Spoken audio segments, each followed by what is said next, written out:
morning. I'm Brent Adams here with your Rural Strong Morning Ag Report for this Tuesday, January 23rd.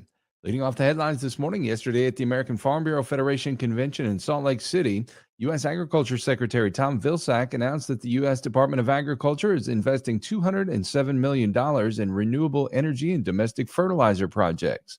First, we learn about hundreds of Renewable Energy for America projects from USDA Radio's Gary Crawford. The Renewable Energy for America program, or REAP as it's called, helps farmers pay for individualized renewable energy projects on their farms. Today we're announcing an expansion of opportunity in that space.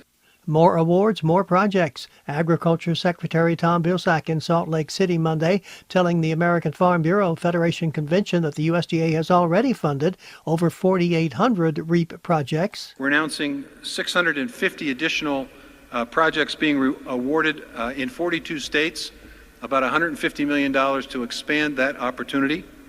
It's going to help lower costs for farmers all across the United States. But will also in some cases allow farmers to sell excess energy to their local power providers, creating another income stream for producers. Vilsack said to expect many more REAP project announcements in the coming months. Gary Crawford for the U.S. Department of Agriculture. And the USDA has just given the green light to more fertilizer expansion projects. Here again is Gary Crawford. We know that for far too long we have been over-reliant on others to supply the fertilizer necessary for crop production.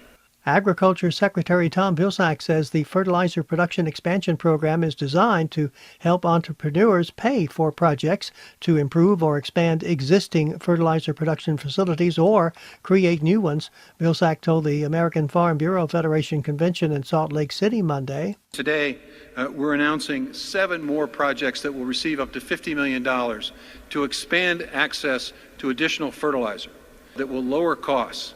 Excited about the opportunities in the Midwest in particular to see this happen. So far, USDA has given the nod to 40 fertilizer production projects. There are 50 more proposed projects waiting in the wings for funding. And so there's a tremendous opportunity for us to substantially expand access to fertilizer and lower costs for farmers. Gary Crawford reporting for the U.S. Department of Agriculture. Also yesterday, it was announced that the USDA has awarded grants for 10 projects designed to foster market development for organic agricultural products.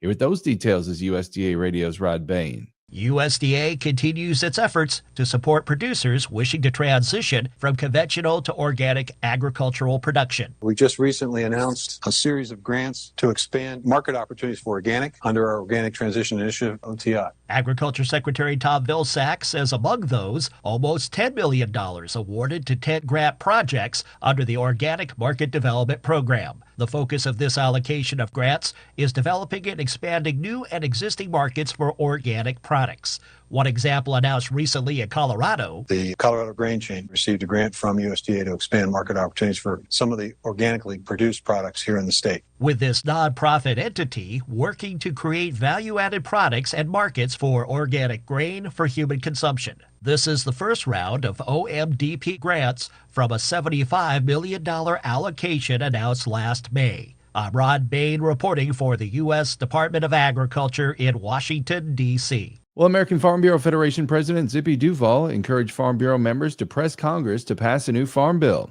Speaking at the American Farm Bureau Federation Convention in Salt Lake City, Duvall told Farm Bureau members, "I'm asking you to send a resounding message to Congress to deliver a new farm bill for our farms and our country." He continued, "The road to a new farm bill has become longer than any of us would have liked, but together we can see it through." Many believe Congress needs to act in the first half of the year to complete a farm bill to avoid the thick of election season this fall. Representative Blake Moore, a Republican from Utah, told the audience making a personal connection with lawmakers works best. He says most members of Congress, whether they have a D or an R in front of their name, do believe there's a need for strong agriculture.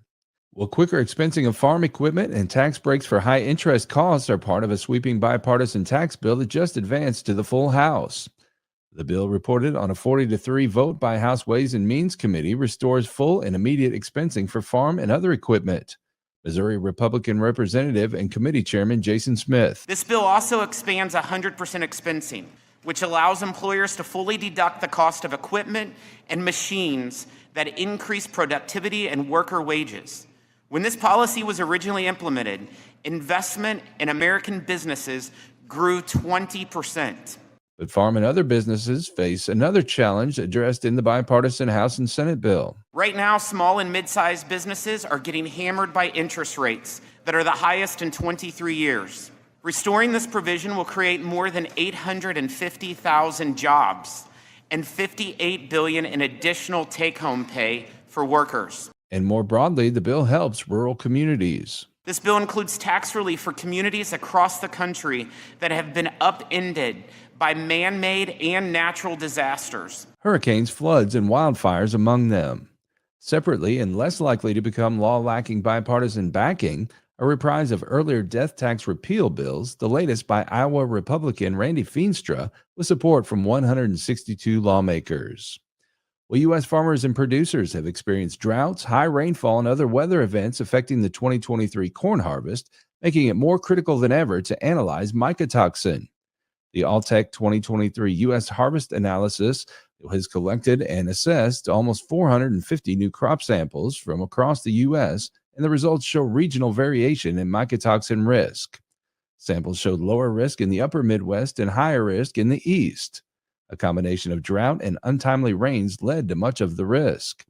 Mycotoxins are produced by certain species of molds and are a concern for livestock producers as they can influence feed quality and subsequent animal health and performance. Mycotoxin levels continue to be higher in the eastern and midwestern United States. Earlier harvest conditions and drier conditions in the West help to create lower risk conditions. The Alltech 2023 U.S. Harvest Analysis demonstrates that mycotoxins are an ongoing, dynamic issue that livestock producers need to manage. For more information about Alltech mycotoxin management solutions, visit knowmycotoxins.com. That's KNOWMYCOTOXINS.com.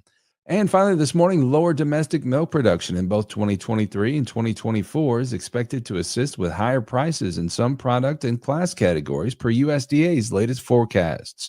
Here one final time is Rod Bain. What were the major changes month over month in USDA's January milk production and price forecast, according to World Agricultural Outlook Board Chair Mark Jekanowski? Reduced our U.S. milk production forecasts for both 2023 and 2024, Reflecting both lower inventories and slower growth in milk per cow. lower imports, higher exports are expected for both cheese and butter. Global prices are generally strong and rising. U.S. prices have been showing some strength as well, but not rising quite to the extent of the global prices, so that's giving us some opportunities to export more and import less. 2024 product prices were adjusted up based on lower milk production forecast, with cheese prices the exception. A projected Class 4 milk price increase month over month was offset by a lower Class 3 price, resulting in the all-milk price lowered by a quarter to 20 cents per pound. I'm Rod Bain reporting for the U.S. Department of Agriculture in Washington, D.C. Well, you can keep up with the latest from the world of agriculture by subscribing to the Tractors and Troubadours podcast from Rural Strong Media. Each week, I bring you agriculture industry newsmakers, hot-button industry issues, educational features, and the best in traditional country music. The Tractors and Troubadours podcast can be found at ruralstrongmedia.com or wherever you get your podcasts. We also invite you to join us daily on Rural Strong Radio, our 24/7 streaming radio station, found at ruralstrongmedia.com or on the Live 365 streaming radio app for your mobile device. Each day, we bring you our award-winning agriculture programming, as well as the best in traditional country music, mixed in with a little bluegrass, western swing, southern rock, and inspirational music. Again, the place to find Rural Strong Radio is ruralstrongmedia.com or the Live 365 streaming radio app. We're portable, so take us with you everywhere you go while you're working on the farm or ranch. Let's get through the workday together. Well, I'll be back again tomorrow with another Rural Strong Morning Ag Report here on Steve Shetler Media. Make it a great day, everybody.